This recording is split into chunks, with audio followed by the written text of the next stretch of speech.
1,00,000 మంది శివభక్తులతో కలిసి మహారుద్రాక్ష పూజలో పాల్గొనండి. వెంటనే కాల్ చేసి మీ పేరును నమోదు చేసుకోండి. నమస్తే. India's largest digital media network Suman టీవీకి స్వాగతం. నమస్తే రమగారు. నమస్తే జయ. రమగారు, గురు పౌర్ణమి కదా, గురు పౌర్ణమి యొక్క విశిష్టత. ఆషాఢ పౌర్ణమి, మనం వ్యాస పౌర్ణమి అంటాం. అవునవును, గురువుల్ని మనం సత్కరించుకుంటూ ఉంటాం. సాధారణంగా స్కూళ్ళల్లో టీచర్లకి టీచర్స్ డే చేస్తాము. అది కాకుండా ఈ గురు పూజా మహోత్సవం అని ఈ రోజు కూడా మనం చేసుకుంటాం. గురు పౌర్ణమికి గురువుల్ని సత్కరించాలని టీచర్స్ కోసం. అయితే ఇది టీచర్ మనంగానే ప్రధానమైనది ఏంటంటే ఆధ్యాత్మిక గురువు అనే పాయింట్ ఉంది ఇక్కడ. ఈ రోజున వ్యాస పౌర్ణమి, వ్యాస భగవానుడు పుట్టినరోజని, తర్వాత వ్యాస భగవానుడు వేదాలని 4 చతుర్భాగాలుగా వేర్వేరు ముక్కలుగా చేసింది, విభజించాడని ఈ రోజున. అందుకని ఈ పౌర్ణమిని వ్యాస పౌర్ణిమ అంటారని కూడా ఒక విషయం చెప్తారు. నానుడు ఉంది, బర్త్డే, వారి జన్మదినం ఈ రోజున జరిగిన జన్మ అని. అయితే వ్యాసుడు ప్రపంచానికే ఆధ్యాత్మిక గురువు. మనకెవరికి వాళ్ళకి ఆధ్యాత్మిక గురువులు ఉంటారు కదా. పైగా అసలు హిందూ విధానంలో ఏంటంటే, హిందుత్వంలోనే భగవంతుడికి భక్తుడికి అనుసంధానం చేసేవాడే గురువు. భగవన్మార్గ ప్రబోధకుడు గురువు. మన బుద్ధి రకరకాలుగా పోతుంటుంది. ఈ స్కాటర్డ్గా పోయే బుద్ధిని రుజుమార్గ ప్రవేశం చేయించేవాడు గురువు. చీకట్లోంచి వెలుగులోకి తీసుకెళ్తాడు. అది అజ్ఞానాంధకారం కావచ్చు, మూర్ఖత కావచ్చు, లేకపోతే మనకి అహంకారము, అస్మితాదులు కొన్నిట్లలో మాయలో పడి కొట్టుకుపోతుంటాం. మనకి ఒక మంచి మార్గదర్శనం చేసేవాడు గురువు. అట్లా ప్రపంచానికి మార్గదర్శనం చేశాడు వ్యాస భగవానుడు. వేదాలు ఒక ముద్దగా ఉండేవి. వాటిని 4 భాగాలుగా విభజించి, ఈ భాగంలో ఇది ఉంది, ఈ భాగాన్ని ఇలా చదవాలి, ఈ సందర్భంలో దీన్ని వాడాలి అని ప్రబోధించాడు. తర్వాత అక్కడి నుంచి పంచమ వేదమైన మహాభారతాన్ని ఆయనే రచించాడు. 18 పురాణాలని రచించి, ఏ భక్తుడు ఏ పురాణం కావాలంటే ఆ పురాణం చదువుకునేటట్టుగా, ఎవరికి ఏది కావాలంటే అది ఆ దారిన వాడు నడిచేలాగా ప్రబోధం చేశాడు. దీంతో పాటు భాగవతాన్ని రచించాడు. ఇవంతా ఎట్లా వచ్చినాయి మనకి? అక్కడి నుంచి మహాభారతానికి అంతర్గతంగానే శ్రీమద్ భగవద్గీత ఉంది. అది కూడా వ్యాస భగవానుడి వల్లే ఆ పుస్తక అంతర్గతంగా, ఆ గ్రంథస్థంగా అయ్యి మనకి బయటకు వచ్చింది. ఇప్పుడు ప్రపంచానికి మార్గదర్శి ఎవరు? వ్యాసుడే కాదు, ఆయనే గురువు. వ్యాసునికి పూజించటమే ఈ రోజు యొక్క లక్ష్యం. మనకి హిందుత్వంలో గురువు అంటే గురువే బ్రహ్మ, గురువే విష్ణు, గురువే మహేశ్వరుడు, అంతే. 3 అంటే మనకి కర్త కర్మ క్రియ 3 ఆయనే. పాలించేవాడు, పుట్టించేవాడు, పాలించేవాడు, లయించేవాడు, మళ్ళీ పుట్టడానికి మనని రెడీ చేసేవాడు. 3 విభాగాల్లో ఉన్నటువంటి భగవత్ స్వరూపము కేవలము గురువే మనకి. ఆయనని సంవత్సరానికి ఒక్కరోజైనా ఆలోచించి ఆయన గురించి ప్రార్థించి నమస్కారం చేసుకునేందుకు ఇదొక సందర్భంగా మనం చేసుకుంటాం.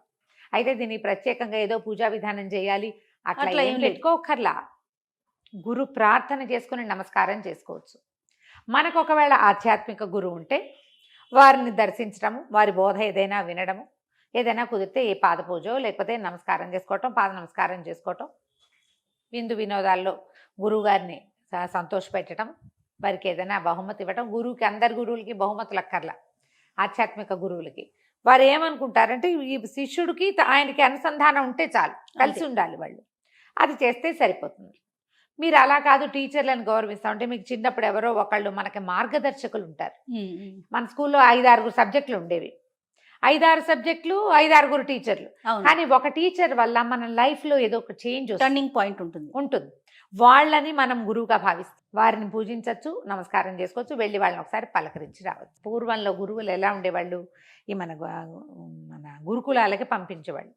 వాళ్ళే అమ్మా నాన్న. ఇంకా పిల్లల్ని 7-8 సంవత్సరాల వయసు వస్తే గురుకులానికి తోసేసి వాళ్ళు పంపించేసేవాళ్ళు. అక్కడికి తోసేయటం అనకూడదు, అక్కడికి పంపితే వాడి జీవితాన్ని నేర్చుకుంటాడు. 8 ఏళ్ల దాకానే అమ్మా నాన్న దగ్గర. ఉపనయనం చేసే అధికారం, అవకాశం ఉన్న వాళ్ళు ఉపనయనాలు చేసేవాళ్ళు. ఉపనయనాలు లేని వాళ్ళు కూడా 8 ఏళ్ళకి చక్కగా గోచిపెట్టి పంపించేసేయటమే. గురుగారి దగ్గరికి వెళ్తే ఆయనే చదువు నేర్పించేవాళ్ళు. ఎవరికి ఏ విద్య కావాలో ఆ విద్య నేర్పేవాళ్ళు. అంటే అవసరమో, ఎవరికి ఏ విద్య వస్తుందో చూసి వాళ్ళకి అది నేర్పించేవాళ్ళు. గురుగారి దగ్గర ఆయన సేవ చేస్తూ, ఆయన ఇంట్లోనే భోజనం చేస్తూ చదువుకునేవారు. అలాంటప్పుడు గురువే పరమదైవతం కదా శిష్యుడికి, మరి ఒకడే కదా. అలాంటి గురువులు ఇప్పుడు అవకాశం లేదు. మనకి టీచర్లు ఉన్నారు. అవును.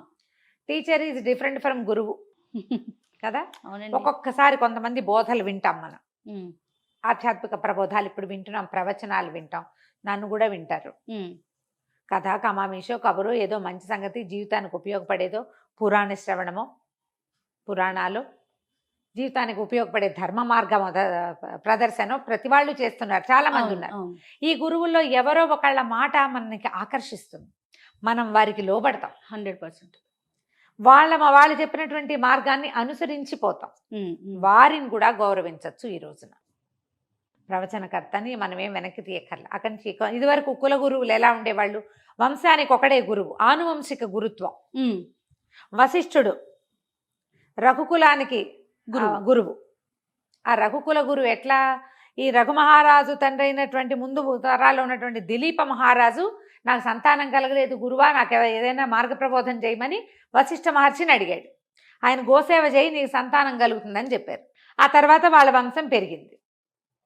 అదే వశిష్ఠుడు రాముల వారికి పట్టాభిషేకానికి ముహూర్తం పెట్టారు. ఎన్ని తరాలు ఉన్నాయి మధ్యలో, ఈ మొత్తం తరాలన్నిటికీ వశిష్ఠుడే వాళ్ళ కొడుకు. ఆయన బ్రహ్మర్షి కాబట్టి ఆయన జీవన ప్రమాణం చాలా పెద్దది. అలాగే ఉన్నారు. విశ్వామిత్రుడు కులగురువు కొంతమందికి. ఇప్పుడు మనలో కూడా ఎవరో ఒకళ్ళు ఎకిరాల వారు గురువుగా ఉన్న వాళ్ళు ఉంటారు. వాళ్ళ వంశంలో ఉన్న వాళ్ళే మనకి ఆధ్యాత్మిక, మన వంశంలో వాళ్ళకి ఆధ్యాత్మిక గురువులు. పిడపర్తి వారి పంచాంగం ఫాలో అవుతారు. ఇంకా ఉన్నారు చాలా మంది పెద్దవాళ్ళు ఉన్నారు కదా పంచాంగకర్తలు, వాళ్ళు కొంతమందికి ఆధ్యాత్మిక గురువులుగా ఉంటారు. వాళ్ళ వంశంలో వాళ్ళే ఆ తర్వాత ఏ వంశానికి మొదట్లో గురువుగా ఉన్నారో తర్వాత వంశాలు ఆనువంశికంగా అలా ఉంటారు. ఫలానా పీఠమే మా ఆనువంశిక పీఠం, అక్కడికే వెళ్తాం మేము. ఏ గురుగారు ఉంటే ఆ గురుగారే పెద్ద గురువుగారు. ముందు పెద్ద గురుగారు, ఇప్పుడున్న గురుగారు రెండో గురుగారు. వారు శివైక్యం చెందిన, విష్ణు సాయుధ్యం పొందిన ఈ తర్వాత ఉన్న గురుగారే మన ఆధ్యాత్మిక గురువు. ఇలా పీఠాలు మఠాలు ఇవన్నీ ఉన్నాయి కదా. మనం ఎక్కడికి వెళ్తాము అక్కడ మనం ఇవాళ పూజ చేసుకోవచ్చు, వారికి నమస్కారం చేసుకోవచ్చు. కలిస్తే కలియండి మీకు అవకాశం ఉంటే, లేకపోతే వారిని తలుచుకుని ఒక నమస్కారం చేసుకోండి. గురు పూజ రోజున పెద్దల్ని నిందించద్దు, పిన్నలని తుస్కరించకూడదు కదా. మనకి ఏ ఆధ్యాత్మిక గురువు లేడు, మన తండ్రే మన గురువు. తండ్రి నిజమైన గురువు. ఎందుకంటే ఇప్పుడు తల్లులు మనకు తొలి గురువులు కదా, తల్లులు తొలి గురువులు. మంత్రోపదేశం చేసే అవకాశం ఉన్నవారు తండ్రి, తల్లి కాదు. అవును, తల్లికి అవకాశం ఉండదు.